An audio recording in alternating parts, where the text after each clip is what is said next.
Madam Deputy Speaker,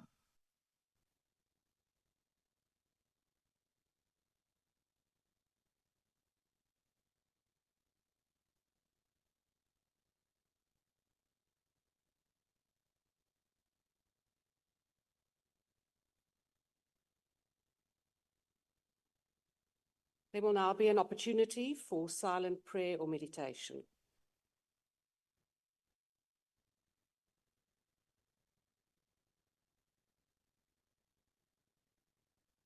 Thank you. You may be seated.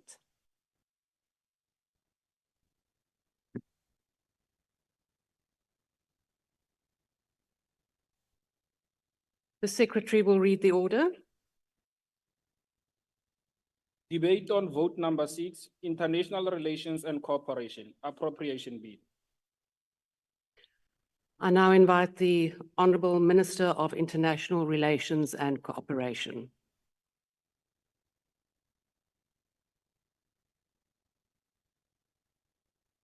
Thank you very much, Deputy Speaker. The Chairperson of the Portfolio Committee on International Relations and Cooperations in absentia, honorable members of this committee, members of the executive who are present, guests joining us today, ladies and gentlemen. The Government of National Unity Statement of Intent commits to a foreign policy guided by human rights, constitutional principles, and the national interest, as well as solidarity and peaceful resolutions of conflicts. The aim is to work towards achieving the Africa Agenda 2063, promoting cooperation between the Global South and North, and fostering multilateralism. Ultimately, the goal is to contribute to a creation of a just, peaceful, and an equitable world. Honorable members, due to resource constraints, our department has had to do more with less. As we unveil the 2024-2025 financial year budget, we remain optimistic and determined to navigate significant economic challenges with resolve and foresight. The medium-term budget policy statement delivered on the 1st of November 2023 underscored the substantial fiscal pressures, necessitating strategic measures to counter revenue declines amounting to approximately 10% of our budget over the medium-term expenditure framework. The final MTFF allocation for this year's integrated into the 2024 estimates of national expenditure decreased from 6.9 billion rands in 2023-24 to 6.57 billion rands in 2024-2025, reflecting a 5% reduction. These figures encompasses a marked funds with the compensation of employees ceiling set at 3.17 billion rands for 2024-2025, down from 3.3 billion rands in 2023-2024, reflecting a 4% reduction.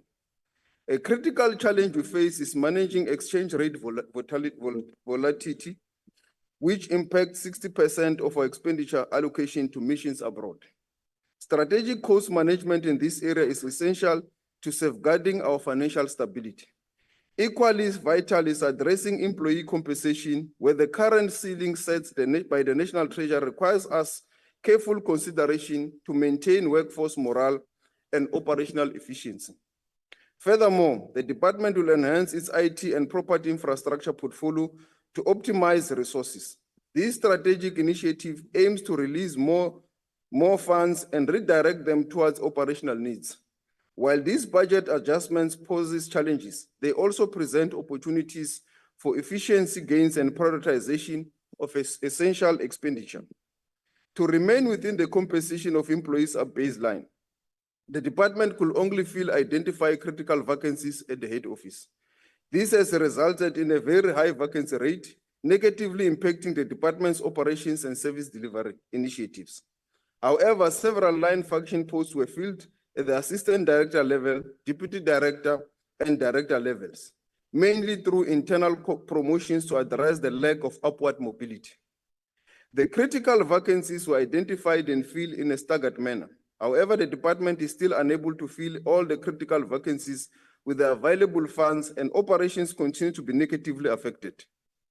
The June 2024 outbound transfer cycle mission post placement process was also deferred due to the shortfall in the compensation of employees' budget. Additional funding is thus required to cover the shortfall and fill the other critical vacancies at the head office and missions abroad. The department will soon advertise a cadet program and youth development program critical to the national youth development imperative and the department's future capacity needs. DERCO will continue its ongoing endeavors to achieve organizational renewal and change. One of the critical pillars is enhancing efficiency and effectiveness through finalizing the organizational structure review process. The primary objective of the process is the streamlining of the business units and their processes, as well as the optimization of scarce resources to leverage global economic opportunities in advancing our national interest. This budget signifies our determination to balance fiscal prudence in the imperative to support our citizens and invest in our nation's future. South Africa proudly places Africa at the center of its foreign policy and steadfastly committed to Agenda 2063. Our aim is to ensure the peace, development, and the security of the continent, aligning with the aspirations of Agenda 2063 and Sustainable Development Goals. We have established 46 structured bilateral mechanisms, 12 of which are at the presidential level. We believe a stronger AU will have a larger, more coordinated influence on global matters. Through the AU, we will ensure the implementation of the Africa Continental Free Trade Area, a flagship project of the Agenda 2063, aimed at creating a single Africa market. The AFCFTA will eliminate trade barriers and boost intra-Africa trade, advance trade in value-added production, and continue to establish regional value chains. The African Development Bank report on Africa's economic outlook, published in May, assessed that Africa will continue to be the second fastest growing region in the world. The publication projects that Africa will record an average of 3.7% in real gross domestic product this year, which is slightly higher compared to the 3.2% growth realized in 2023. This growth is a testament to the Africa's continent's potential and our foreign policy's positive impact. Through cooperation with countries in our continent, we hope to ramp up manufacturing capacity, infrastructure development, and the building of regional value chains in the Southern African Development Community to support intra-Africa trade. Given the continent's abundant mineral endowment, we need to ensure that these resources benefit our people through beneficiation and local value addition. It is time for the continent to develop common strategy for extracting and protecting our critical minerals, such as lithium. Africa is experiencing an intense scramble for these strategic minerals, and as such, a strategy will assist in preserving our supply and also our beneficiation strategies. To stimulate economic growth, we must intensify our efforts to help South Africa companies and state-owned enterprises engage in meaningful opportunities in Africa. We are looking to strengthen our partnerships in Africa to address business challenges and to create a favorable environment for conducting businesses by South African companies in the continent. We are pleased to report that South Africa has maintained a strong position as an investor in Africa over the past year, with over 450 projects in various countries.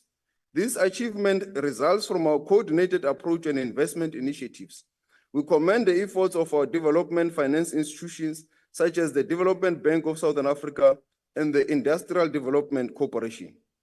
We will continue working closely with our neighbors in the Southern African region to expand and strengthen collaboration in areas such as oil, gas, green hydrogen, water resources, as well as improvements in the movements of goods and services.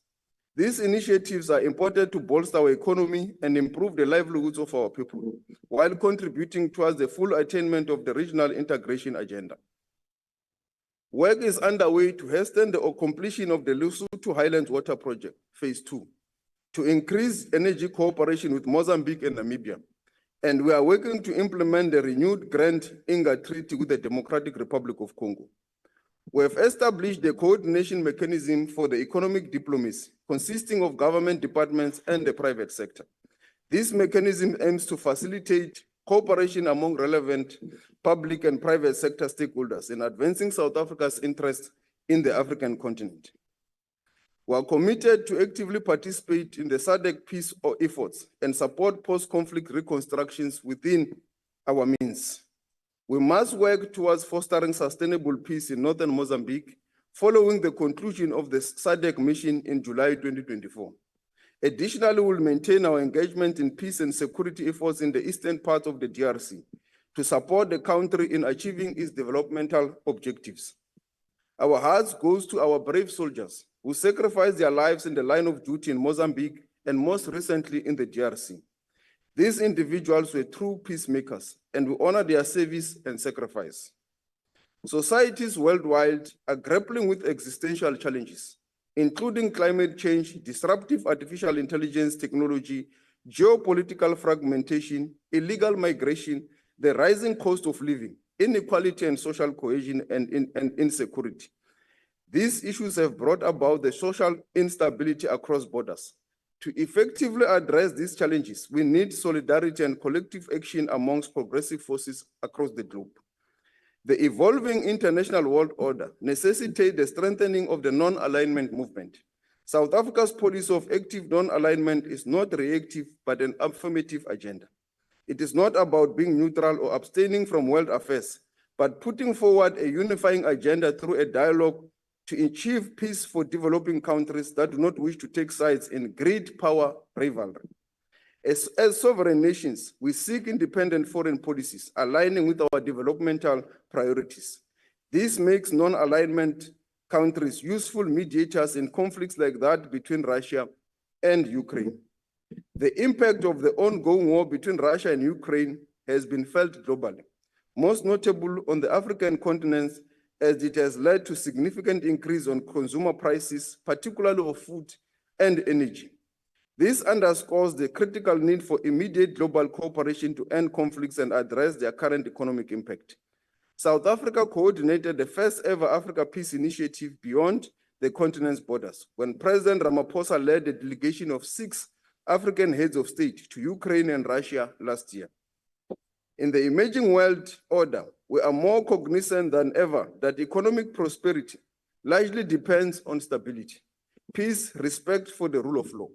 There can be no peace in any part of the world where people are being oppressed or struggling under the yoke of colonialism and occupation.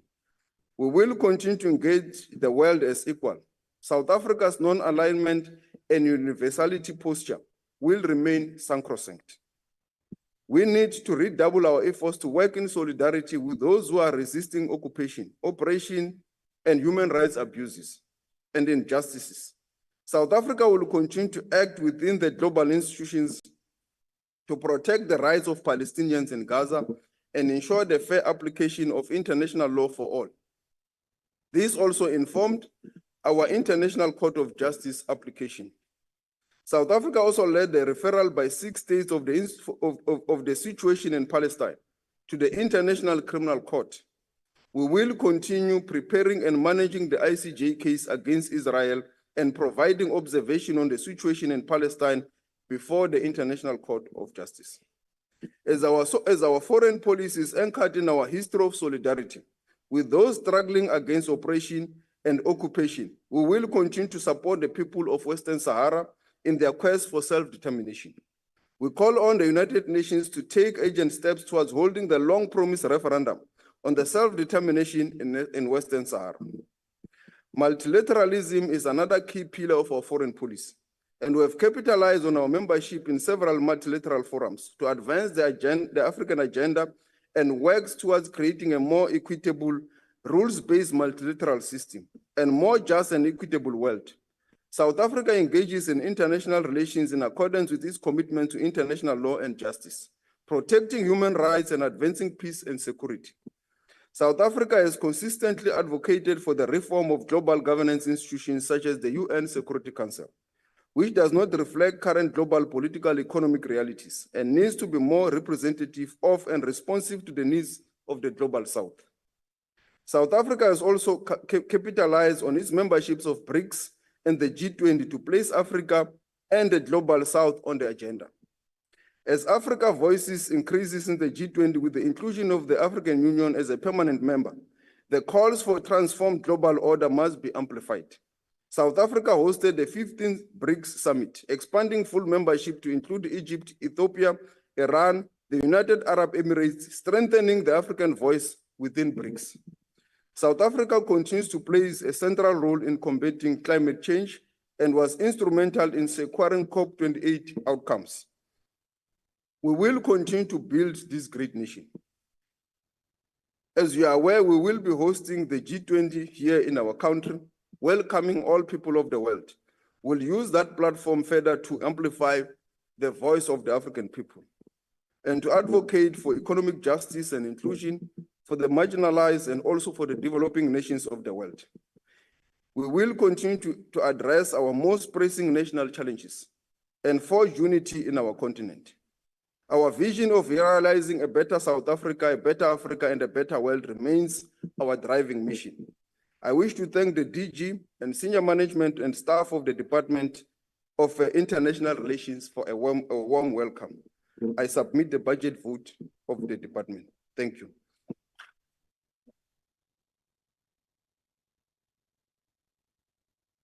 I now invite the Honorable T. Sukanyile.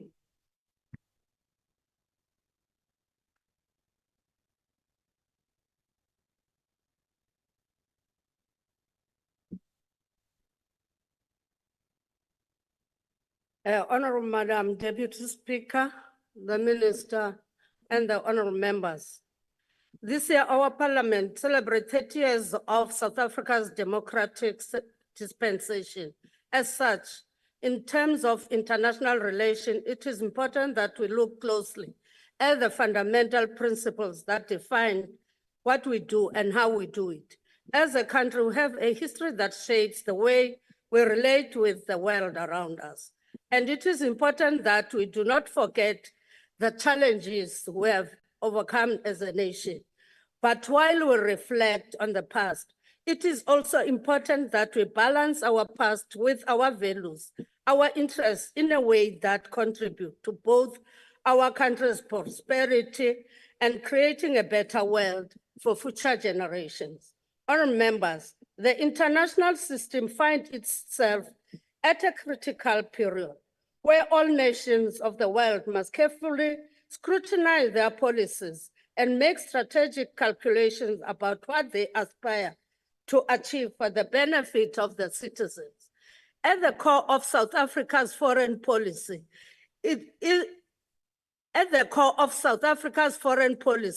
is its commitment to creating a better Africa and a better world.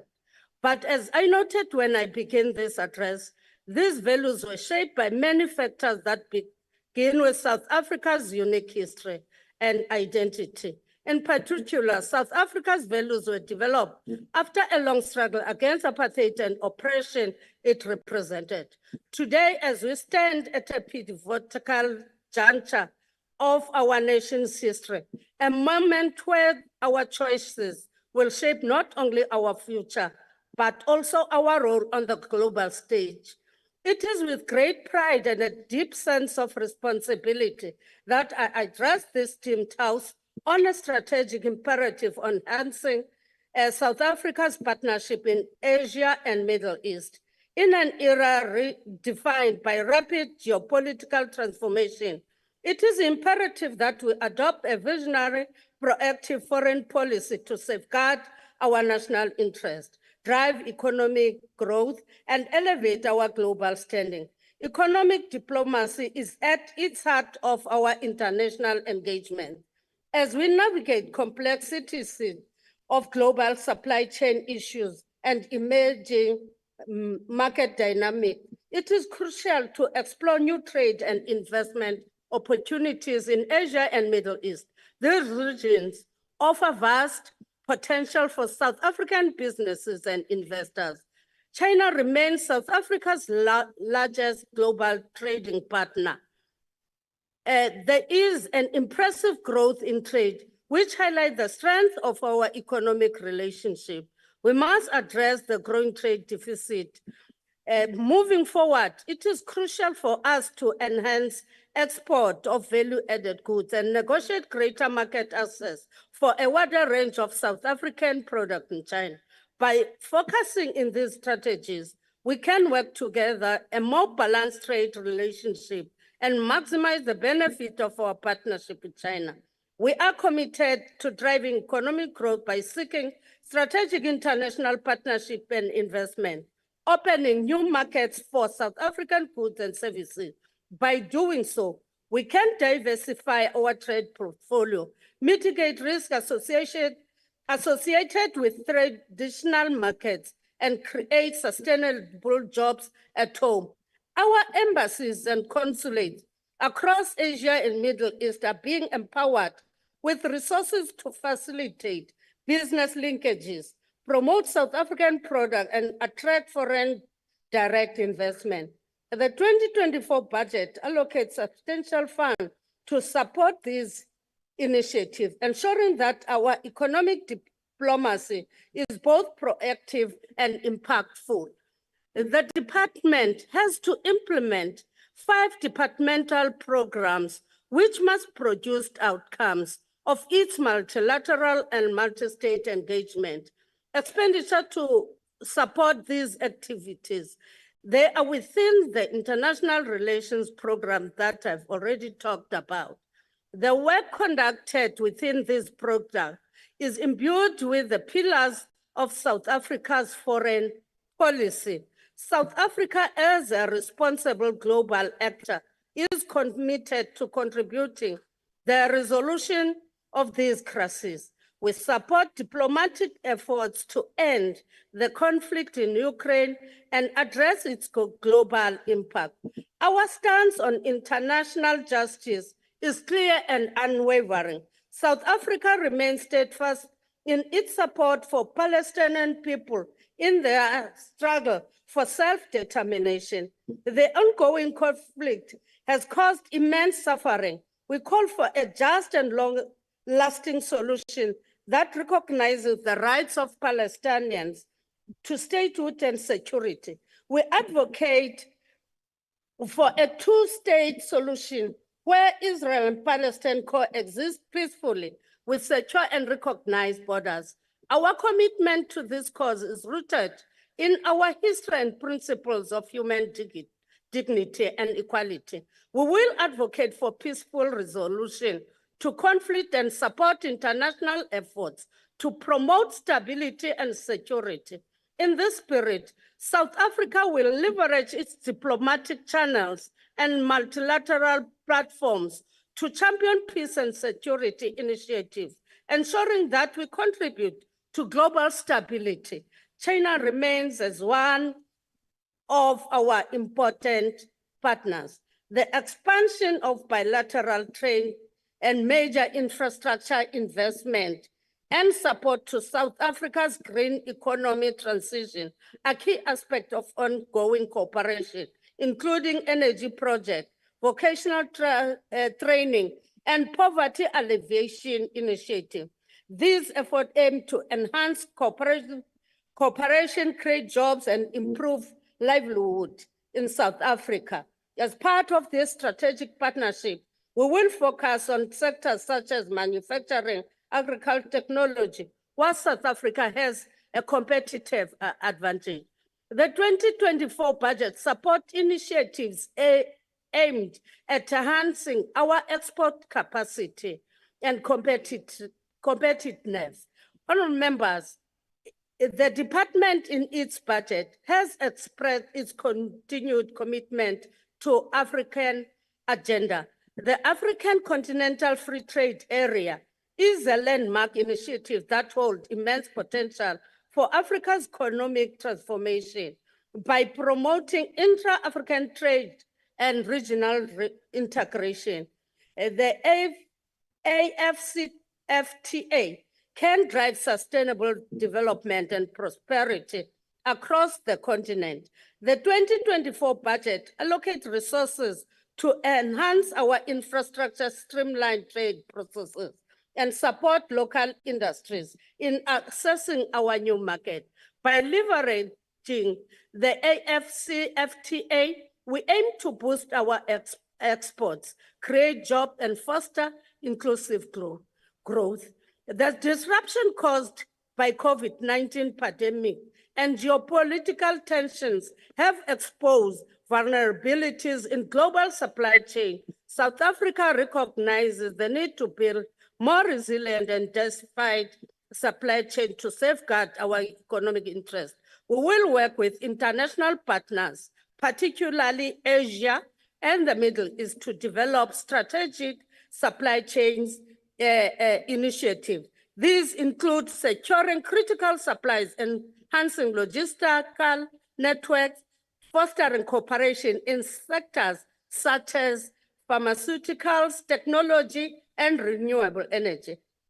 Honorable members, enhancing South Africa strategic partnership in Asia and the Middle East is vital for our economic prosperity, regional stability, global influence. By focusing on economic diplomacy, supporting regional peace initiatives, deepening partnership with China, and protecting sustainable development through AFCFTA, we are charting a path to a brighter and more prosperous future. I urge this esteemed House to support the 2024 budget of this department, which provide necessary resources to achieve its goal. Together, let us build a South Africa that is economically robust, globally respected, committed to the principles of peace, justice, and sustainable development. I thank you. The Honorable Powell. Thank you. Honorable members, for many years, the world watched the stunning inconsistency with which the ANC navigated South Africa's foreign policy with increasing disbelief. Following the loss of the ANC's majority at the recent election and the DA's participation in the government of national unity, it now represents a renewed hope for South Africa on the world stage. We know that as the geopolitical sands continue to shift, those of us invested in the political values of freedom, tolerance, and democracy must do everything in our power to stem the rising tides of populism, fanaticism, oppression, and tyranny. Because if we as a global community have learned a single lesson from history, it is that the most prosperous societies on earth also have the highest freedom and democracy ratings. This is not a coincidence, it is an empirical fact. Freedom transcends the barriers of identity, race, religion, and culture, and engenders the protection of individual rights. When democracies work together to preserve a rules-based international order that promotes individual freedom, political franchise, and universal human rights, people thrive. Deputy Speaker, whilst almost 1 billion rand is now allocated by DIRCO to African Union fees and almost $500 million allocated to SADC fees in the midterm, much of Africa still remains desperately poor, undemocratic, and besieged by conflict. This is because despite preaching the doctrine of human rights and democracy from the podium, for many years our government actively worked to advance the agenda of some of the most oppressive regimes in the world. One need look no further than neighboring Zimbabwe and the flagrant disregard of the SADC Election Observer Report, which found that the election in that country was neither free nor fair, as an example of the lack of accountability that has characterized our approach to diplomacy for decades. Our voting track record at the UN over recent years bears further witness. Since 1994, South Africa abstained on more than 68% of human rights-related resolutions at the United Nations. In doing so, our government betrayed peace processes throughout the world in countries like Syria, Sudan, and Zimbabwe in order to protect party political affiliates. Our government's failure to not only uphold human rights on a consistent basis in previous years, but to implement a meaningful and predictable foreign policy agenda was a missed opportunity and a grave disappointment to all of those who had held our country in such high esteem. Given the rise of populism and the democratic backslide now occurring in many parts of the world, the time has never been more urgent for those of us invested in freedom, peace, and democracy to now work together in building relationships on the basis of our shared values and aspirations.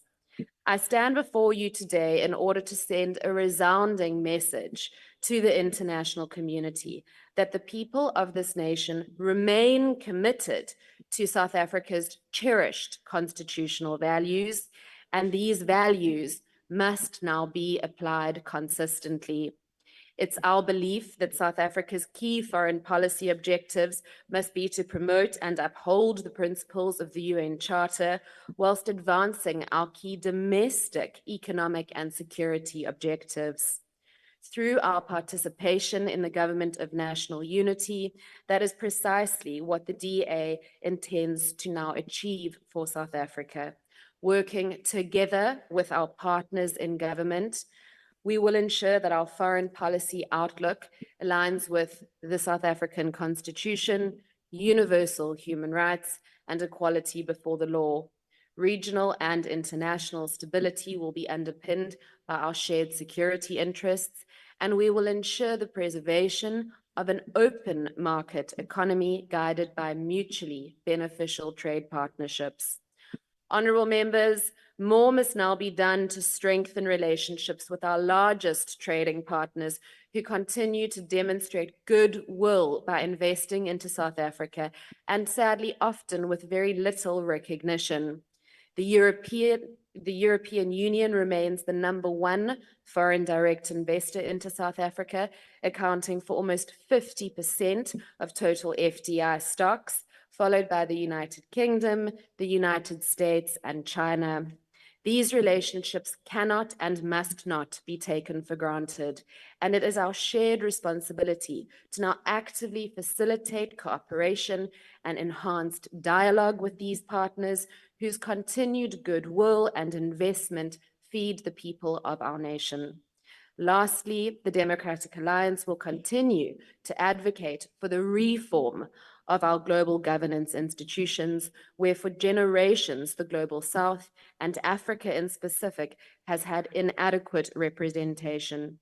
It is my hope that those of you with access to these spaces will join with us in pursuing these objectives. By working together, we now finally have an opportunity to reset and to meaningfully contribute towards building a truly free and fair world. I thank you.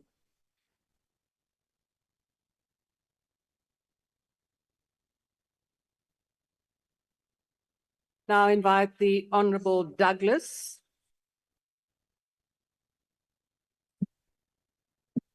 Thank you, Madam Chair. Kaites, goeiemiddag. Hello, and to all my people, away. I would like to begin by thanking first and foremost my Heavenly Father, His Son, my Lord and Savior, Jesus Christ, and my closest friend, the Holy Spirit, for this opportunity. I also extend my gratitude to my family, my other father, Umsholozi Nomalala, the rightful president of South Africa, Ubaba Jacob Zuma. We will fight here while you take them on out there, sir. I want to thank you, and I want to honor my king, the king of many Queen, Son, Queens, and Kings, Honorable Kuba Glenn Taibosh, the MK Party leadership, and most importantly, our voters. Your faith and trust in me and all our MK Party representatives is what drives us. We fight for you, for all of you, and for all the poor and marginalized, regardless of race, tribe, or tongue. Let me start by clarifying that MK is not a Zulu-only party. It's a Pan-Africanist party whose vision is the restoration of African, Aboriginal, and Indigenous peoples and their leaders as the rightful land and mineral rights owners under the United Nations Declaration on the Rights of Indigenous People, or UNDRIP, which South Africa signed in 2007 but fails to implement. Our goal is the consequent liberation of all our people from poverty, indentured servitude on white-owned farms, and the eradication of poverty, crime, and townships and shacks. We stand against the racist and exclusionary white monopoly capital ownership of our economy and the theft of sacred Aboriginal, First Nation, and African indigenous lands. Pan-Africanism is reflected in all that we do and say. Honourable members, I rise today to discuss and debate the report on the strategic plans, annual performance plans and budget allocations of the Department of International Relations and Cooperation and the African Renaissance Fund tabled by the Minister.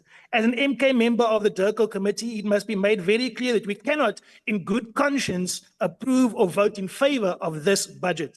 Today, we speak against the adoption of this report for several reasons. We have only had the presentation for over 48 hours without sight of detailed information and just a basic strategic overview of the DIRCO budget. DIRCO has been paralyzed by leadership struggles, internal politicking and point scoring. DGs and staff have been wrongfully fired and irregularly offered golden handshakes at taxpayers' costs. Meanwhile, the department supposedly struggles for funding and has had a 5%, R500 million cut from its budget this year by the ANC executive. This cut is part of an agenda to defund this department, to cover up corruption and limit parliamentary oversight over foreign missions.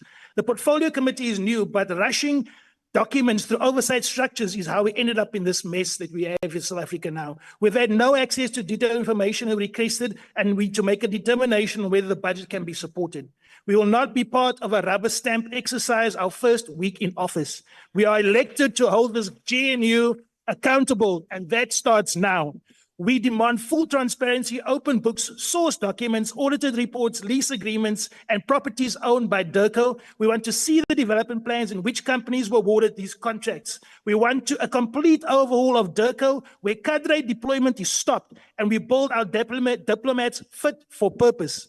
Ambassadorship should not be a political golden handshake and retirement parachutes for out-of-favor comrades who spend more time doing their own business and promoting white monopoly capital JSE-listed companies rather than finding ways to promote black and colored SMMEs in foreign countries.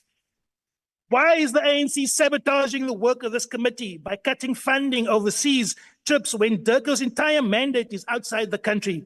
What are these missions hiding and what is the executive hiding by cancelling these oversight trips of this committee in violation of the executive's constitutional mandates? DIRCO has a major responsibility to project who we are and what we offer as South Africans to the world and to the people here to experience the best our country has to offer so that they can invest, spend $200 and purchase South African goods and services. However, we cannot project the image of a wealthy, developed African country when the majority of our people live in abject poverty. No, we need to project the true image of this country as a colonially owned and managed country where the rich get richer and hoard wealth based on their ethnicity and race, while the majority are left in poverty because of the color of their skin. We need a more ethical approach. Let me be clear that MK is neither anti-white, anti-Jewish, nor anti-Christian. We are pro-justice, against oppression, and stand against any secular government that places ethnic cleansing above the human rights of others and engages in acts of violence against an unarmed civilian population. The MK position on the Palestine conflict is simple but complex. Do whatever it takes to stop the genocide immediately.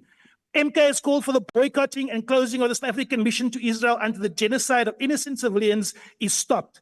Both sides need to compromise and Hamas must safely return the remaining hostages to their families. Both parties must return to the negotiating table, forced by the global community to discuss and implement a two-state solution. Leaders must be held accountable for all the atrocities committed on both sides, and Benjamin Netanyahu needs to be tried and held accountable for his genocidal actions and exposed by the ICJ and the ICC. As MK, we would like to commend and fully support the actions and examples set by the young presidents of Niger and Mali as they exemplify a new wave of leadership committed to true sovereignty, economic independence, and a break from colonial legacies. Their bold decisions reflect a growing determination across Africa to reclaim control of our national natural resources, reduce dependence on foreign powers, and foster unity and solidarity amongst African nations. Another critical aspect of DIRCO's mandate should be strengthening our ties with other African nations. Pan-Africanism is not merely a slogan, but a guiding principle for MK and of our foreign policy. We must foster closer economic, political, and social ties with our African brothers and sisters. This means actively participating in supporting the African Union, promoting regional integration, and working towards the economic liberation of the continent. Our focus should be on developing and implementing policies that encourage trade within Africa as Pan-Africanists, reduce dependence on former colonial powers, and build a self-sustaining and resilient African economy. By supporting initiatives like the African Continental Free Trade Area, we can help create a single market for goods and services, enhancing economic growth and development across the continent by beneficiating our minerals and keeping the money here in Africa and not sending it out over there. At the core of our international relations should be a commitment to upholding human rights, democracy, and the rule of law. South Africa's foreign policy must be rooted in these principles. This is the first time in 30 years that a Khoisan royal person is speaking in this house, that there's two Khoisan leaders in this house after 30 years of oppression by the ANC and the GNU. We are taking back our land. We are taking back our resources. We are implementing the United Nations Declaration of the Rights of Indigenous People, and there's nothing the GNU is going to do to stop us. We are fighting for our people. Our people will come out of poverty, and we will lead them. And we will not be led by the GNU for much longer. So you can get used to this. We are claiming our land back, and we're giving the land back to the kings and to the rulers and the queens and the people who have owned this land from the very beginning. We are a First Nation amongst First Nations. We are over thousands and thousands of years old. Everybody else here in South Africa came only a few hundred years ago. This is our land, and we want to share it with our indigenous brothers and sisters, even our white brothers and sisters. But we want you to know things are going to change. MK is here. Kwaza umkende, mtonto, kwaza.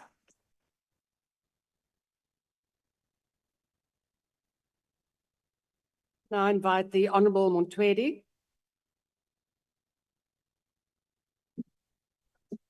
Thank you very much, Deputy Speaker. I think before I go to my speech, I need to address two things that were said by both the minister and the acting chair. I think the minister is misleading the House when he comes here and makes a statement saying that South African foreign policy is guided by the GNU statement of intent.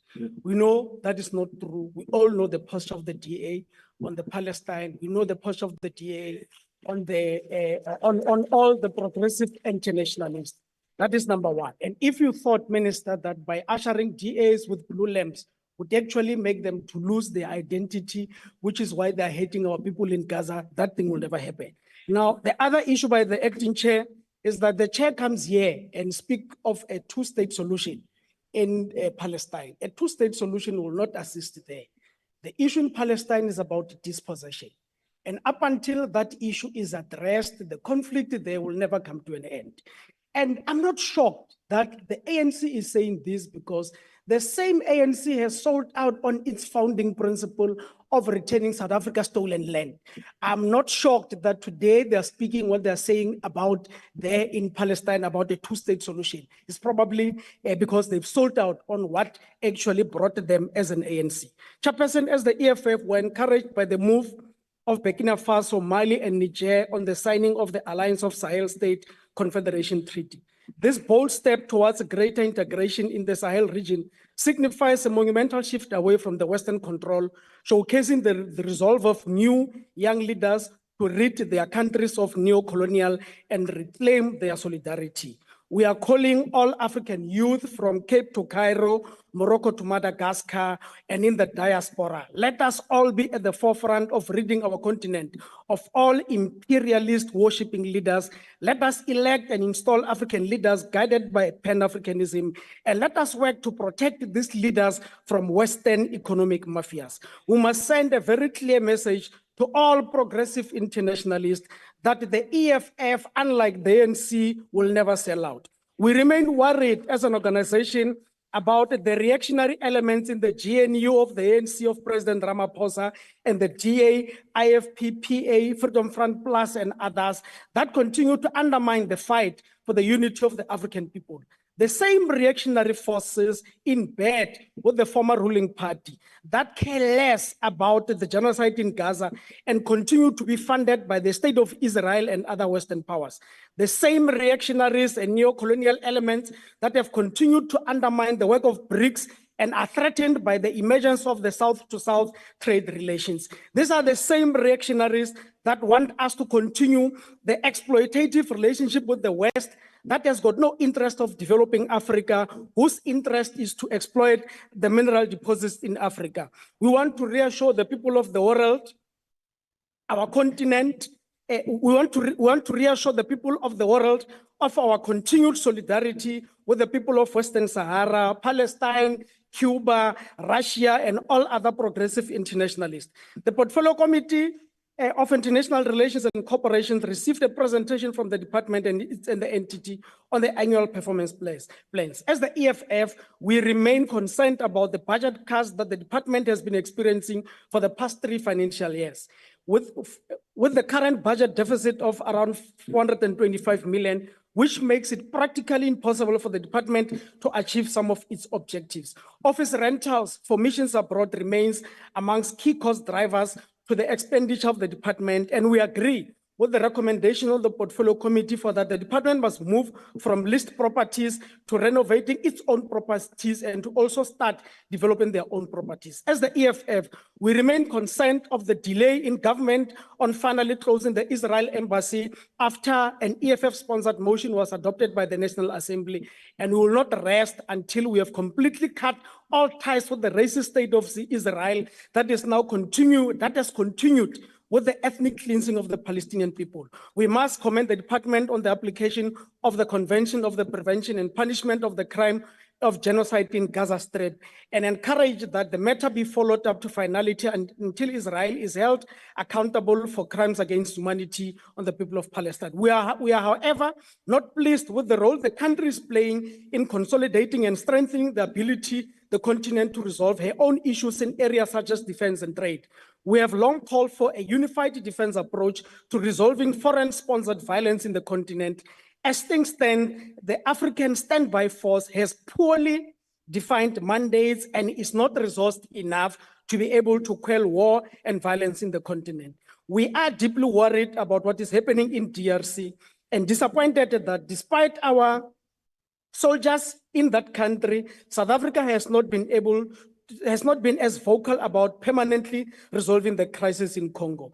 We have a responsibility as South Africans to ensure that continental bodies like SADC and PAP are revived and given its teeth to lobby for peace in war-hit countries in Africa for the benefit of the people. We are pushing for want to push for a resolution that SADC and PAP, that all military bases in Africa by foreign power must be removed, as those bases have no interest of developing the continent, but continue to exploit Africa's mineral deposit. As part of the AU Agenda 2063, we wanted to push that we must have, as part of ending the AU had agreed, they will end conflicts in 2020, and that has not happened. And we want to put that back into the agenda of AU, that all conflicts in Africa must actually be ended. And the EFF rejects this budget votes as it falls far too short of this aspiration. Thank you, House Chair.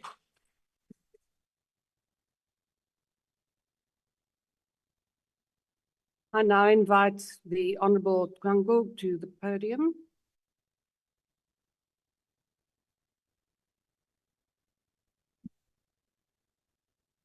Honourable Deputy Speaker, Honourable Minister, Honourable Deputy Ministers, Honourable colleagues, from 2022 up until the present, the war in Ukraine, the Israel-Hamas conflict, the energy crisis, and hyperinflation caused multiple economic shocks and stagnation across the continents.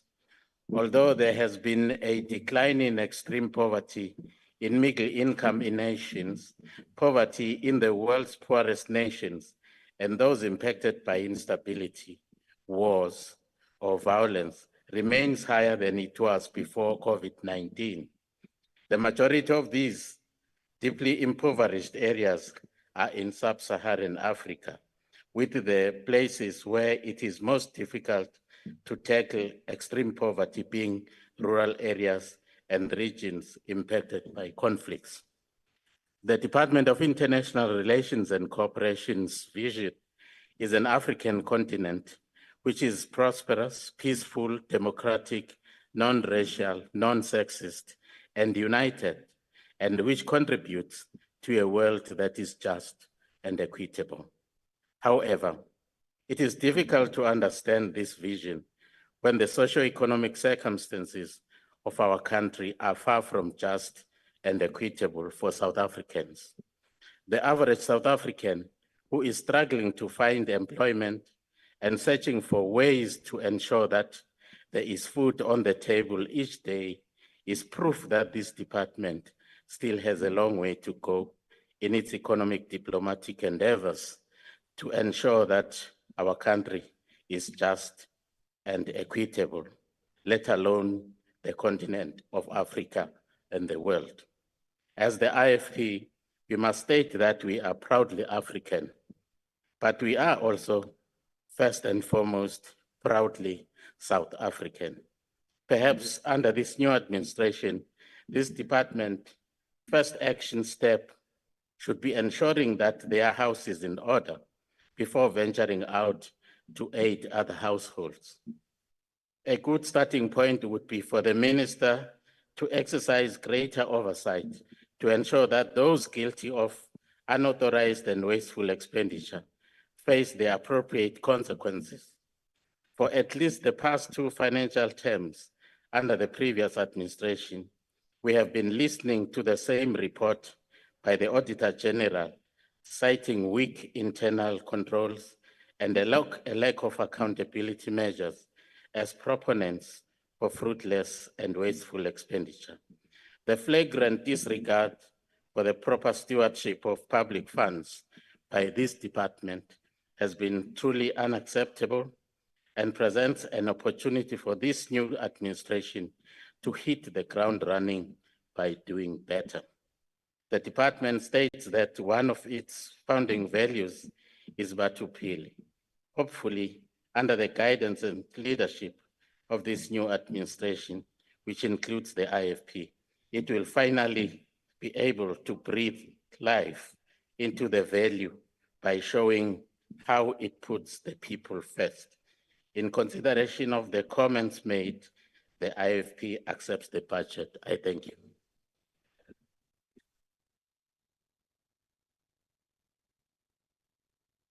Honourable members, I now have on my list a speaker from the PA, but I do not see a speaker. Not, then we proceed. A speaker from Action SA. We don't have a speaker there. Then I proceed to the Deputy Minister, the Honourable Deputy Minister of International Relations and Cooperation.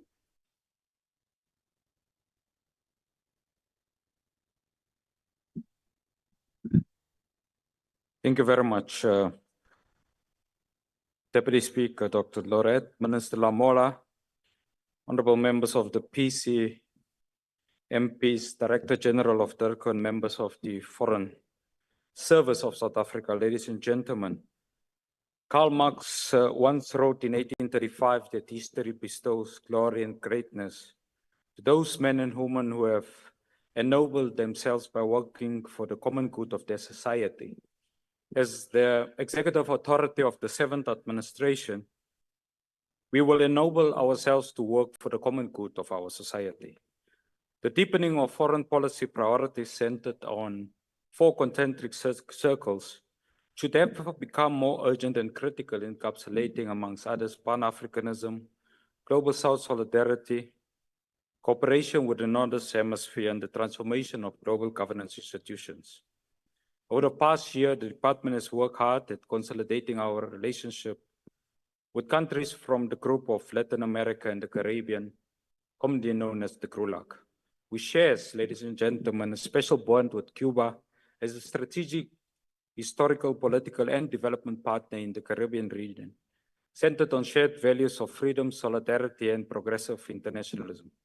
South Africa, therefore, will unequivocally continue to oppose the continuation of USA economic blockade against Cuba and will support the annual resolution at UNGA on the necessity of ending the economic, commercial, and financial blockade against Cuba and the removal, ladies and gentlemen, and members of Cuba from the US State Department list of states sponsoring terrorism. South Africa shares a common history and cultural heritage with Brazil, who is our biggest trading partner, and home to the 2nd largest African diaspora in the Americas region. We'll support and work with Brazil as it hosts the 6th Region Africa Diaspora Conference in August 2024, in which South Africa have committed to participate in. The world has evolved from one characterized as being led by one hegemon and being subjected to unilateral conduct to one of multipolarity, which ordinarily members should imply the deepening of multilateralism. While living in an emerging proversal multipolar world, and South Africa's doctrine of universality, the right to relate with as many countries in the world, irrespective of political or economic orientation, is a doctrine which we inherited from the forebear of our democracy, Nelson Mandela. It is therefore imperative to continue to pursue the deepening of cooperation with a more industrialized North, particularly with members of the G7, in accordance with the principles of equality and universal respect for international law. The USA strategy towards sub-Saharan Africa identifies the region as critical to advance the global priorities of the US. It is within this context that the USA remains an important strategic partner in the Northern Hemisphere. It continues to be a leading source of development assistance through its Presidential Emergency Plan for AIDS Relief, PEPFAR. Members, Western Europe remains a key market for export goods and services from South Africa, and the EU remains a crucial strategic partner in addressing South Africa's triple challenges of unemployment, inequality, and poverty. South Africa is the only African country and one of 10 countries globally that has a strategic partnership with the EU. We'll therefore prepare to host the 8th South African EU Summit, building on a successful 7th summit convened in Brussels in 2018. The minister have confirmed that we remain seized with the conflict between Russia and Ukraine through the African Peace Initiative. Eastern Europe members has played a key role in terms of youth development, particularly harnessing scholarship opportunities. It goes without saying that our relationship with the MENA region remains vital. We cannot hope to address the Israeli-Palestine question and the genocide in Palestine without cooperation from the Arab League and the Gulf country stage, in particular countries such as Egypt, Qatar, UAE, and Turkey. The Asian and Middle East region represents 54% of the global economy, and South Africa's total trade with the region amount approximately to 1.2 trillion rand last year. South Africa members has a comprehensive strategic bilateral partnership with the People's Republic of China, premised on one China policy. It is anticipated that the state visit of President Ramaphosa to the People's Republic of China will present a unique and different strategic opportunity to South Africa to build on the state visit undertaken by President Xi Jinping during 2023. And in addition, it will further seek to cement and unlock further strategic political opportunities during FOCAD. The South Asian region remains important to South Africa and presents a myriad of opportunities in relation to economic diplomacy. With Japan, the Republic of Korea, and Australia, we enjoy healthy positive trade balances, which result in surplus gains for our exports. Deputy President Paul Mashatile visited the Southeast Asian region, in particular countries of Singapore and Vietnam in December 2023, to further cement and strengthen bilateral relations and in particular economic diplomacy. Our presence in the region has been improved through the entering of a strategic dialogue partnership with the Association of Southeast Asian Nations, ASEAN. Honorable members, South Africa continues to enjoy good bilateral relations with the Middle East region, underpinned by traditional ties of solidarity and cooperation. We take exception to the statements made by the South African Jewish Board of Deputy Head Krenjo, who characterized South Africa's former minister as anti-Semitic. In addition, the Times of Israel's Stem Flag sought to ridicule South Africa's stance of solidarity with the Palestinian people by stating that, and I quote, "It turns out that the kafir was merely an elections prop," unquote. These two gentlemen and their constituencies should fully appreciate that South Africa's solidarity with the Palestinian people is embedded in the 1996 Constitution, which the founding provisions defined the South African Republic as a sovereign democratic state founded on the values of human dignity, achievement of equality, and advancement of human rights and freedom, non-racialism within and beyond our borders. Several high-level engagements with the Gulf states have sought to expand our bilateral cooperation, such as President Ramaphosa's state visit to Qatar and Deputy President Mashatili's participation in the inaugural Africa-Saudi Arabia Summit. South Africa, ladies and gentlemen, has increased its frequency of engagement with countries from the Levant region and is in the process of expanding our legal frameworks of closer collaboration with countries such as Jordan, Syria, Iraq, and Lebanon. Ladies and gentlemen, South Africa's foreign policy is Afrocentric and Pan-African in outlook, and we therefore pledge to advance the interests of the African continent through the AU Agenda 2063 on all international platforms where it has a presence. The contribution, therefore, of South Africa's Pan-Africanism will be a key feature in South Africa's foreign policy repository. I take this opportunity, ladies and gentlemen, to probably respond to the Honorable Powell, which claimed that South Africa's foreign policy is inconsistent and incoherent in relation to the trust deficit between South Africa and its people because of our optics as it relates to the harmonized Zimbabwean elections that took place during 24 August 2023. I must take the opportunity to remind Honorable Powell that South Africa are subordinate, ladies and gentlemen, as a member of the AU and SADC, to the SADC principles and guidelines governing democratic elections.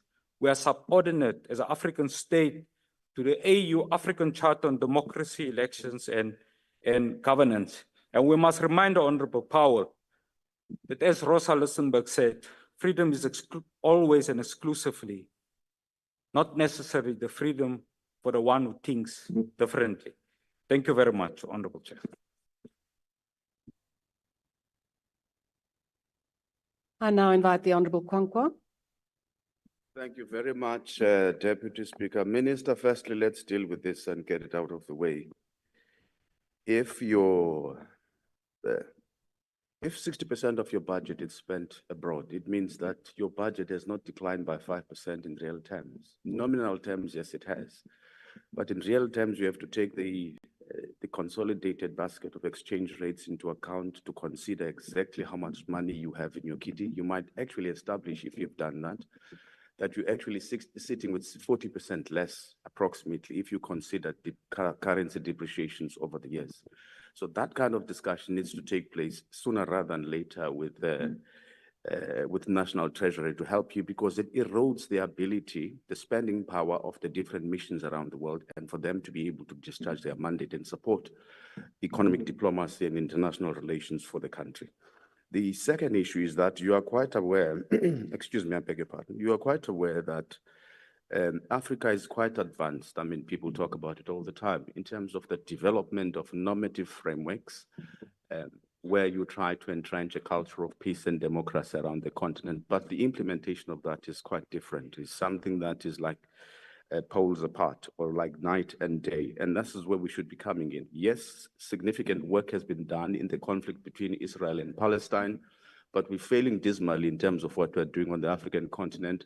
I want you to take you to the Democratic Republic of Congo, the province of North Kivu, for example, which is the eastern part. The conflict now, we are told, has spread to the southern part of that very same province. And not enough is being done by South Africa in that score.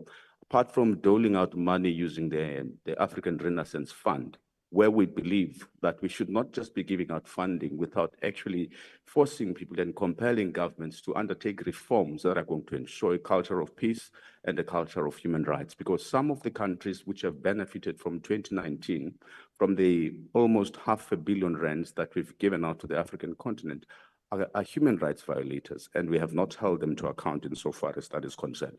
Consider what is happening, for example, in the conflict in South Sudan. 9 million people have been displaced. Tens of thousands have been killed there. The same can be said about the Democratic Republic of Congo. But because they are black, you don't hear about that in the media. The focus is only on people who look different, who do not look like me, right? And that requires us to actually be firm in how we address and deal with these challenges. And we gave money, by the way, over the period I've mentioned to South Sudan as well. We have not tracked whether or not there's social impact. That is covered in the report. I think that is critical in terms of us checking whether there's social impact and whether the money that we give out to some of these countries is spent where we are intending it to be spent. It benefits our people, ordinary citizens, and then they undertake important reforms. Thank you ever so much. Support the budget.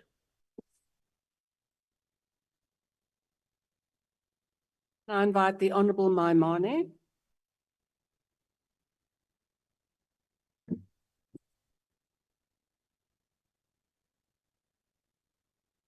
Deputy Speaker, Chairperson, honorable members, Bagaetsho dumelang.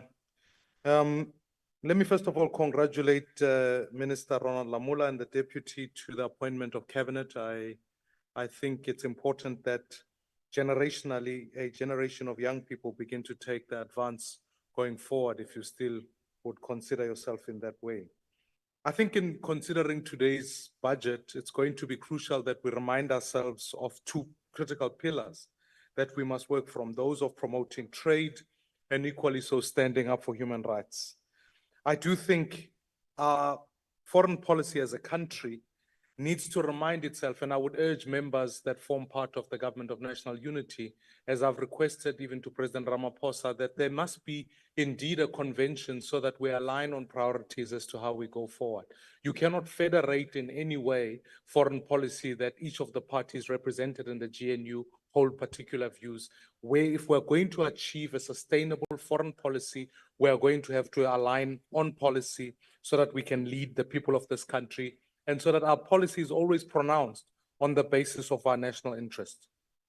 I do feel at times that historically we've held on to an ideologically Cold War-like foreign policy that has not served our national interests, and we need to think hard. Fellow South Africans, I do think that going into this next and seventh administration, we need to think hard about our relationships in Africa.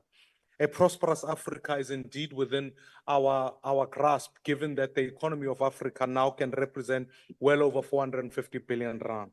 And as Bossa, as a Pan-Africanist, I certainly believed that this is an opportunity for us not only to talk about trade relations in Africa, but to build infrastructure going into the continent, ensure that the Africa Free Trade Area is enhanced.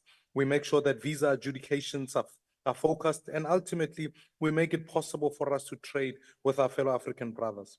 It is of deep concern that even as we sit at the moment, the AGOA Act is being considered by the US, and this will have profound impact on what we do as a country, and I think we need to look forward to ensuring that we strengthen that.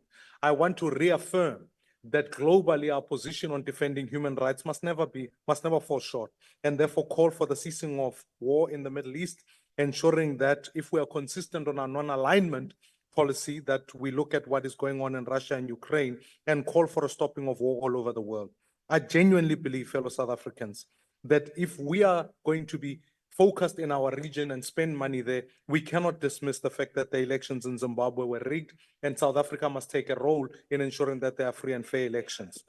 I look forward to us ensuring that the G20 summit next year is a great success, and believe that we can enhance our trade policy and our human rights position globally if we get it right. Thank you so much, Chairperson. Honourable members, before I call the next speaker, I just want to make sure, Honourable Douglas, that was your maiden speech, and I just want to record it as such that it was your maiden speech. I now call on Honourable Advocate Sali, whose maiden speech it also is. Honourable Speaker, Honourable Minister, honourable members, and to all present, I greet you in the universal greeting of peace. Assalamu alaikum. In her debate on the budget for 2023-2024 financial year, former Minister Dr. Naledi Pandor emphasized on the importance of strengthening partnerships to forge a more just and equitable global system. It is thus encouraging to see that DIRCO's strategic plan on its vision as from 2020 to 2025, amongst others, includes a just and equitable vision on the African continent. However, This should be filtered globally as emphasized by the former minister. South Africa has taken a brazen and just stance on humanity when it took the Zionist Israeli entity to the International Court for Justice for genocidal acts against Palestinians. The former minister's emphasis on strengthening partnerships to forge a more just and equitable global system remains relevant today. Has this 2024-25 budget considered that South Africans' continuous fight for the genocidal case against Israel, not only strengthening support for Palestine, but also for other occupied countries, as the case of Western Sahara, the Arab Republic, and Kashmir? Despite a slight decrease in 2023-24 budget, the country gained an increase in foreign direct investments, especially in its partnership with the Department of Trade, Industry and Competition, where investment of about 1.4 trillion rand was achieved. Since the trade, industry and competition is one of the department's clusters, what is the department's position on the latest trade with the Zionist Israeli entity? While promoting solidarity with the Palestinians' liberation struggle, South Africa trades with Israel remains strong. The trade, industry and competition exports of vehicles, aircraft and vessels has tripled since 2017 to 2023 to an amount close to 108 million rand. Other goods, live animals, vegetables, mineral products, chemicals, etc., amounts to almost 3 billion rand exported goods to this apartheid state. This is rather hypocritical. Returning to my point on strengthening to forge a just and equitable global system, as much as we want to see economic growth and good relations on a global level, at the same time, we must ensure that such relations are aimed to create a just and equitable system regionally on the African continent and globally. As soon as South Africa's new cabinet was announced, we saw how the new Minister of International Relations and Cooperation was pounced on by the United States, reminding South Africa to further foment its bilateral relations. Al-Jamaa calls on South Africa to remain steadfast on the undertaking given to strengthen bilateral engagements and relations with African agenda. We call on the Minister of Justice and Cooperation to follow in the footsteps of his predecessor by increasing South Africa's solidarity with Palestinians and other occupied countries to further pursue South Africa's genocide case against the criminally minded Zionist Prime Minister for its genocidal attacks on Palestinians. South Africa must continue to support and improve its solidarity efforts for the conviction of Israeli Prime Minister, for the liberation of Palestine, occupied Western Sahara, Kashmir, the RIF Republic, to increase solidarity with Cuba, who is under economic blockade from the West, and to play a fundamental role in bringing about peace in South Sudan, Mali, Libya, and so many others. Al-Jamaa does not support a two-state solution. Al-Jamaa supports a one-state solution. Honourable Member, your time has expired. I have allowed you half a minute extra as it is your maiden speech. We cannot claim ownership of land through a genocide. Al-Jamaa supports the budget with concerns, and we will be holding an observational role surrounding this budget. I thank you. GNU. On my list is now the NCC, but I do not see a speaker from the party, so we will proceed to the Honourable Thring.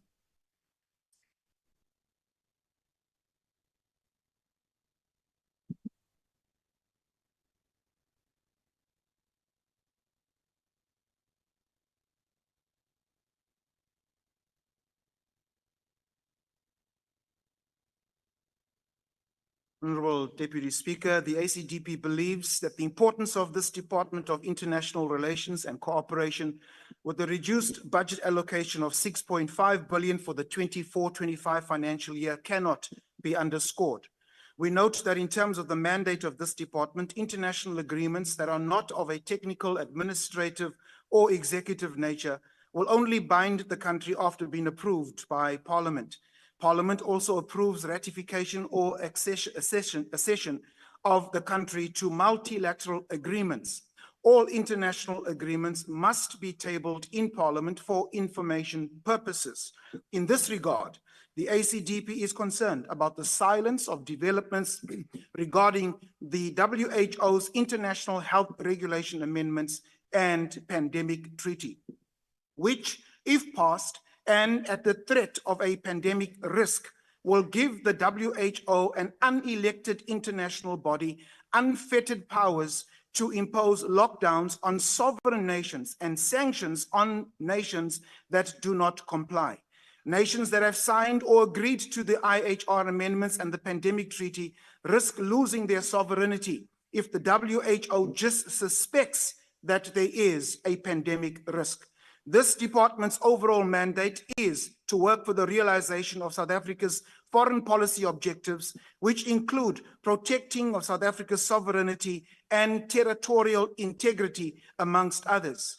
The ACDP cautions that DIRCO should not adopt a hypocritical foreign policy position, having a non-aligned position on China's abuse of Muslim Uyghurs and other ethnic religious minorities in Xinjiang, and a non-aligned position in the Russia-Ukraine war, yet adopt an aligned position with Hamas, who have committed to the genocide of Jews, publicly stating, first the people of the Saturday, the Jews, and then the people of the Sunday, the Christians.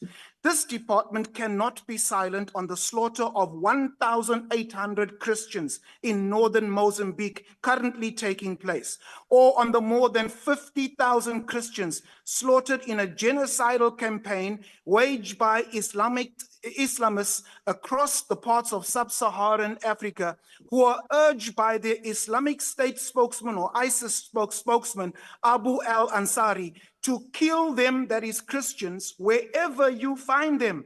The ACDP urges the minister to use the department's resources in a consistent manner to foster a spirit of peace, protecting our sovereignty, and creating an enabling environment for South African businesses. I thank you.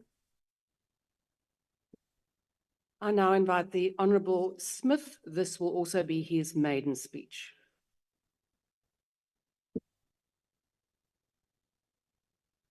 Deputy Speaker, a nation's foreign policy is largely swayed by the government elected to dispense it.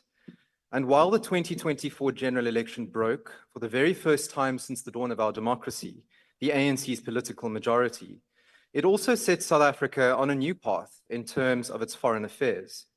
No longer is our country's foreign policy the political diktat of the African National Congress, and no longer can South Africa's foreign policy be captured and bent to singular political will. For as the government of national unity reflects the desires of the South African people, so this new government's foreign policy must reflect their interests in our relations with stakeholders beyond our borders. Just as South Africa is governed by the values and principles enshrined in our constitution, so must our foreign policy seek to promote and uphold these ideals on the international stage. For these are the values that define us as South Africans, and they are the values with which our foreign policy must now become synonymous. Deputy Speaker, the state of global affairs and the subsequent geopolitical shifts during the 6th Parliament marked a turning point not only for South Africa, but for the world as a whole. The rise of conservative and isolationist governments, coupled with an escalation in violence and breakout conflict in Eastern Europe, Africa, and the Middle East, have forced the global community to reassess and reconsolidate the value system upon which we hope to build our shared future. In this environment, it was encouraging to see South Africa find its diplomatic voice and take, for the very first time, a more decisive approach to our foreign policy. However, it could be argued that even this newfound diplomatic initiative under the former ANC government was driven by political gain.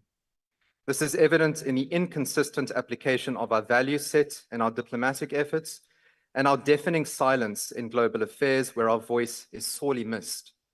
It is evident in South Africa's influence in affairs which bear no fruit for the South African people, and our continued paralysis on international issues that have a direct bearing on our people and on our government. Deputy Speaker, in a groundbreaking judgment by the Constitutional Court just a few months ago, the Democratic Alliance won a court case against the Independent Electoral Commission, ordering South African consulates, even those headed by honorary consuls, to serve as voting stations and facilitate the casting of electoral ballots by eligible South African voters living abroad. This judgment would have created a crucial precedent for our country in advancing our cherished democracy, were it not for the incapacity of the international outposts to carry out even the most basic of consular services. Of the 58,802 eligible overseas voters, only 39,116 cast their ballots in this year's election, equating to a turnout of just 67% internationally. And aside from the failures of the IEC to adequately administer our election, it is the Department of International Relations and Cooperation that failed to prepare our consulates to administer the most fundamental consular service for citizens living abroad. Too busy was South Africa filing papers at the International Court of Justice to ensure that South Africans around the world could exercise their most fundamental constitutional rights. I trust that the Minister will rectify this urgently. Deputy Speaker, I noted at the President's inauguration a few weeks ago the attendance of Zimbabwean President Emmerson Mnangagwa. While many elected African heads of state were invited to attend this auspicious occasion, we can no longer allow the ANC to conveniently ignore the crisis of democracy on South Africa's doorstep. If our foreign policy is now rooted in values and not political expediency, and if this government wants to employ a more decisive diplomatic approach, we need to start focusing far closer to home. The people of Zimbabwe need a South African watchdog for their democracy, not a South African lapdog for the ZANU-PF. And I trust Minister Lamola that this new foreign policy under the government of national unity will no longer entertain political despots and dictatorships in our region purely because they suit the ANC's agenda. We cannot preach democracy in a rules-based global order when we allow African leaders to capture elections and betray their citizens. Deputy Speaker, it is essential that this department enforce a detailed set of performance targets on all of South Africa's ambassadors. Ambassadorial appointments can no longer serve as paid overseas holidays, nor a convenient means to sweep ANC corruption under the diplomatic rug. We must ensure that our foreign missions deliver tangible results that benefits our people and our economy, and we need performance assessments for ministers and for ambassadors in equal measure.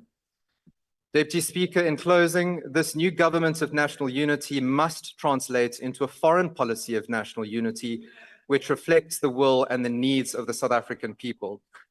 Our Constitution provides the perfect blueprint for a principled foreign policy that both advances our domestic interests while developing our region and our continent. As this new government presents itself to the world, I trust that South Africa will be seen as a principled nation that upholds our constitutional values. South Africa cannot allow itself to be used as part of a plot by some nations to destabilize the global system and the universal values which underpin it. We must lead with our constitutional values that so many fought and died for. It will be up to this administration to ensure that we do not betray the bedrock of our country's existence, and it will be the responsibility of this parliament to ensure that our foreign policy serves the South African people and not its politicians. I thank you.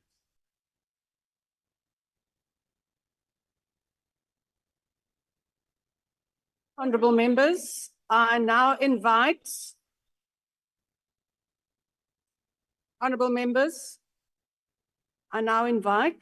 the Honourable A. Kumbatla, also delivering her maiden speech.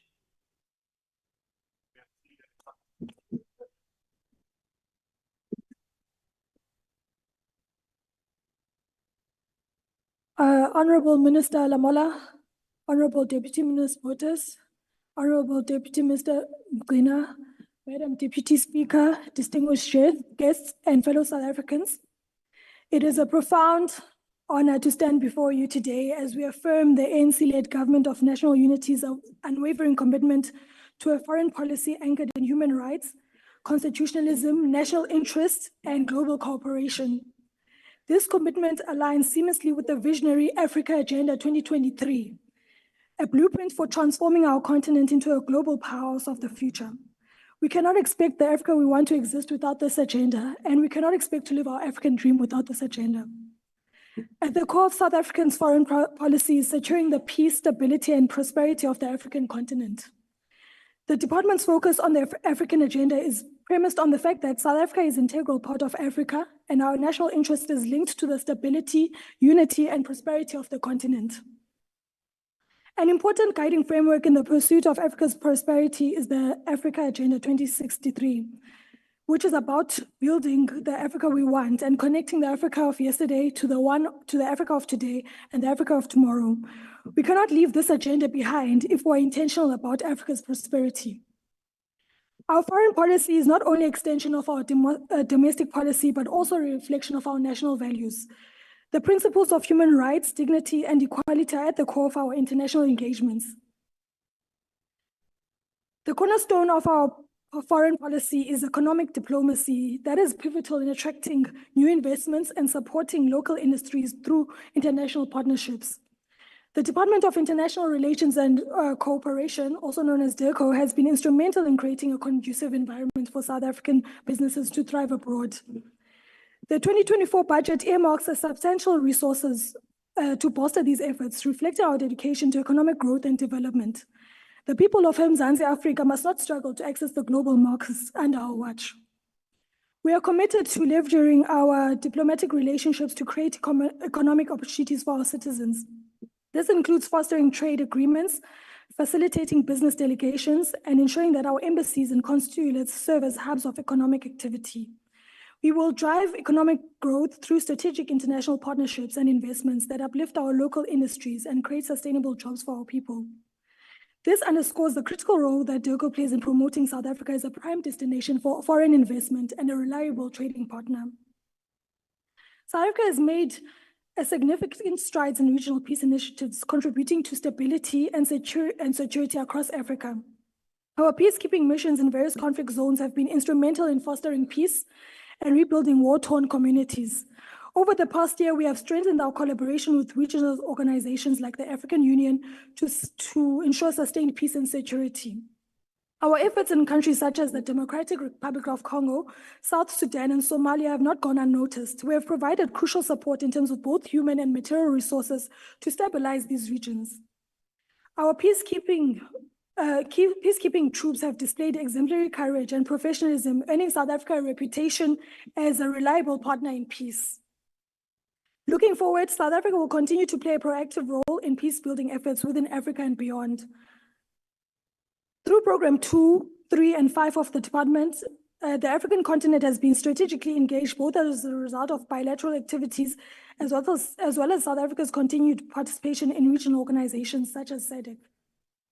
Despite facing budgetary constraints in recent years, the department must be commended for its work in supporting the creation of the African Continental Free Trade Area.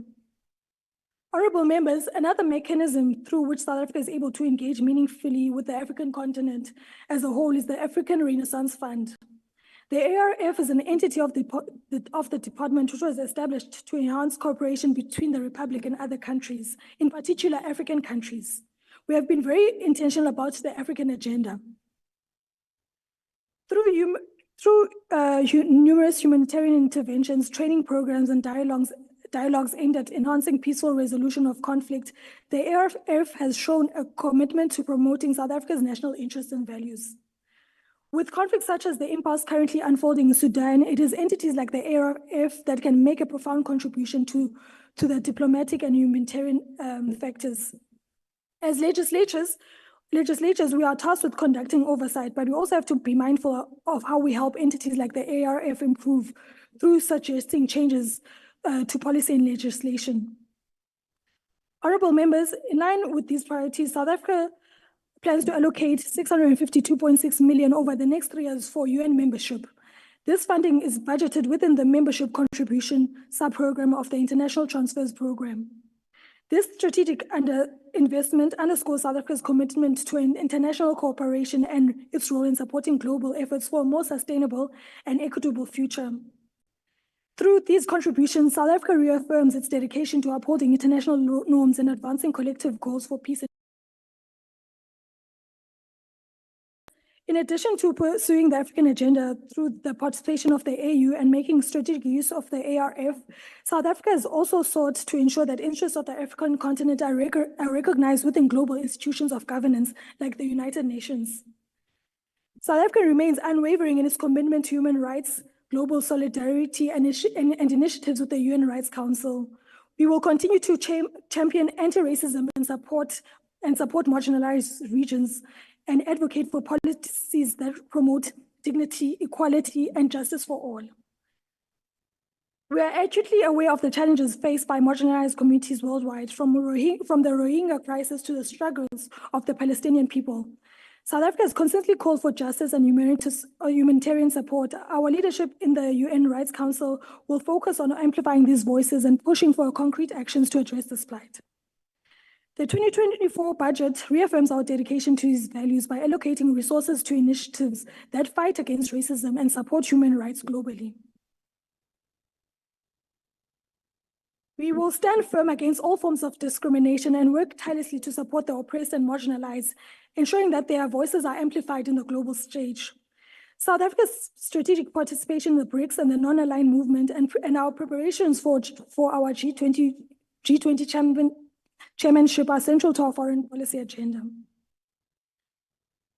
Our participation in BRICS has brought significant benefits such as enhanced trade relations, joint development projects, and knowledge sharing in science and technology. Trade with BRICS nations, particularly China, has grown substantially, with trade volumes surpassing 900 billion in 2022. Other outcomes of the BRICS summit include a decision of leaders of the BRICS countries to reduce dependency on the US dollar and to increase the pace of the dollarization in global commerce.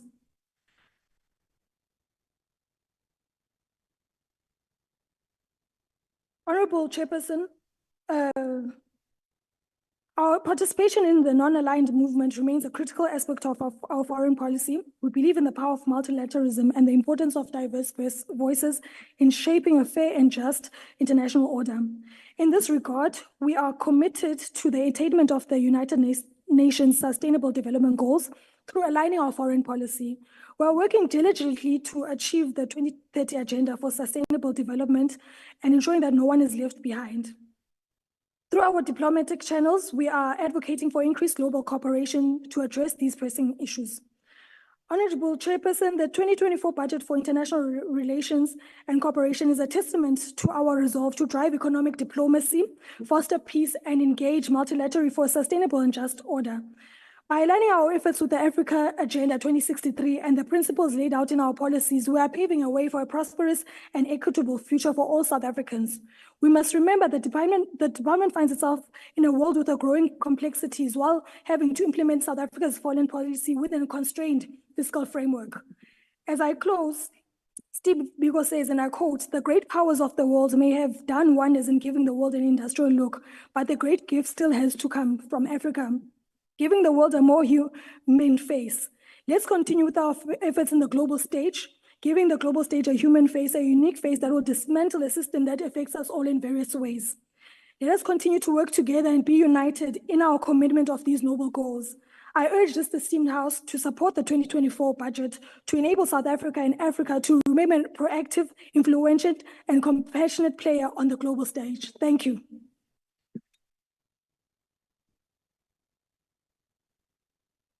Honourable members, I now invite the Honourable Minister of International Relations and Cooperation to close the debate.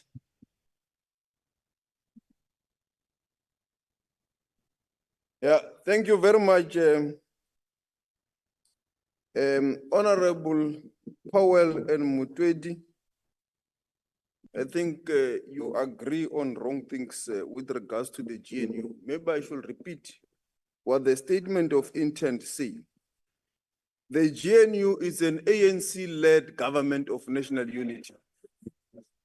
The government of national unity statement of intent. On a point of order, Speaker. On a point of order, Speaker. On a point of order, Speaker. Honourable Minister, can you please take your seat? On a point of order, Speaker. Honourable Ngola. Thank you very much, Honorable Deputy Speaker. You have the minister on the podium, but I think honorable members on the floor are drowning him. And you all understand that even though they are allowed to hail, but they're not allowed to drown the speaker. Can you then protect your speakers? This is not the first speaker that has been drowned, actually. This House has been behaving like that. Please intervene, Deputy Speaker, on our behalf, the people of South Africa. Thank you very much. Honourable member and honourable members. Yeah. Honourable members, if I cannot take another point whilst I'm busy with a point of order. So, honourable members, yes, there has been some heckling, some trying to drown out, but I do use my judgment. And at this particular point, it was becoming very difficult to hear the Honourable Minister. And everyone has been listening to everyone. And in this House, we do have the practice of freedom of speech, which we do allow and which I have allowed. So I just ask your indulgence and your respect for the rules of the House, that we allow speakers, you may heckle, but not to the extent that the speaker at the podium is inaudible. Thank you. Honourable Minister. Honourable Deputy Speaker, just on a point of order. Honourable Minister, if you can just take your seat again. Yes, Yes. Honourable Member. Yes, just 2 quick points, Deputy Speaker. I'm glad you clarified the issue that you are the presiding officer here, so no one else must dictate and tell you how to run this House. We've got full confidence that you can do it, so other people must wait. Number 2, the Honourable Minister must not mislead the House and say that the GNU is an ANC-led government. What? We know that it's led by the DA, and the DA is running the ship there, so we must not be misled. Thank you very much. Honourable Member, as you have raised it as a point of order, I will rule on that.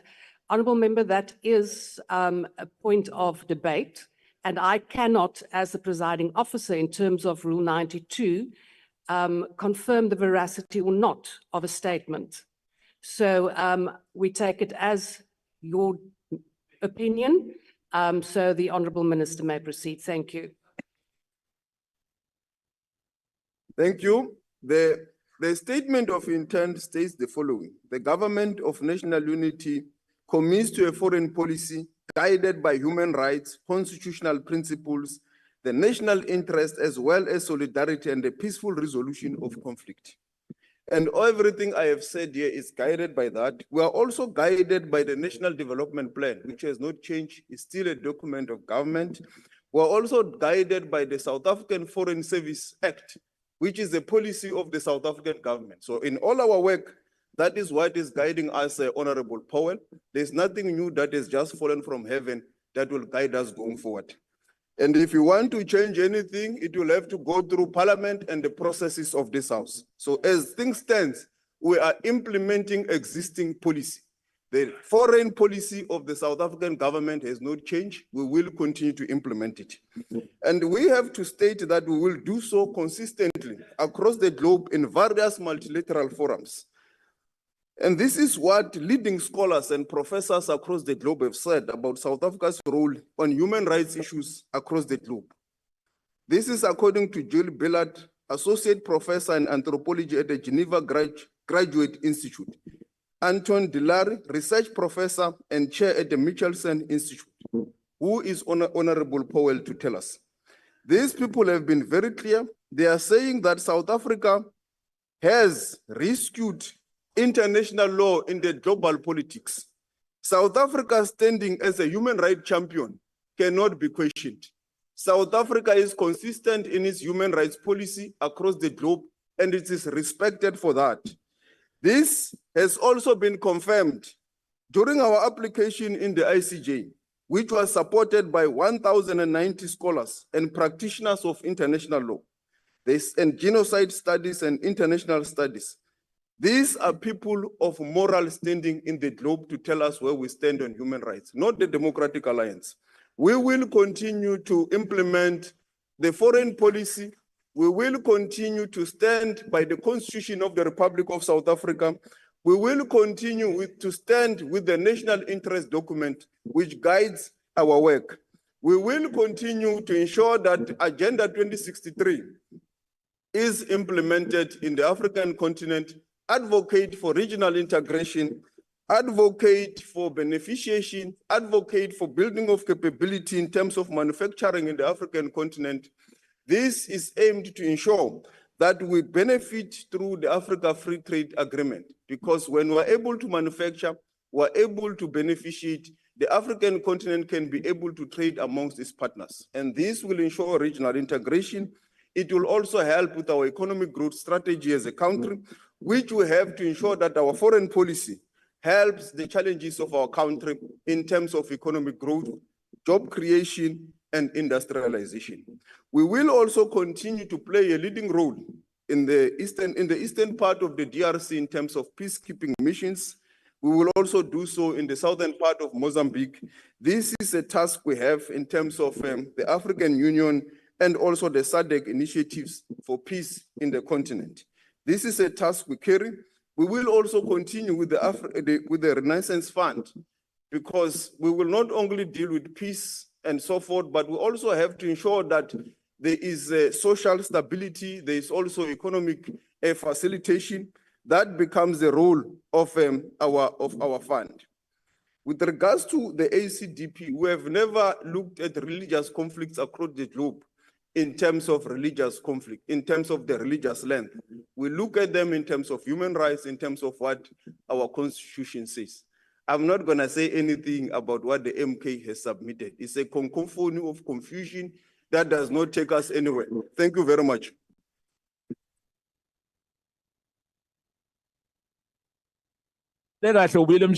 Honorable members. Honorable members.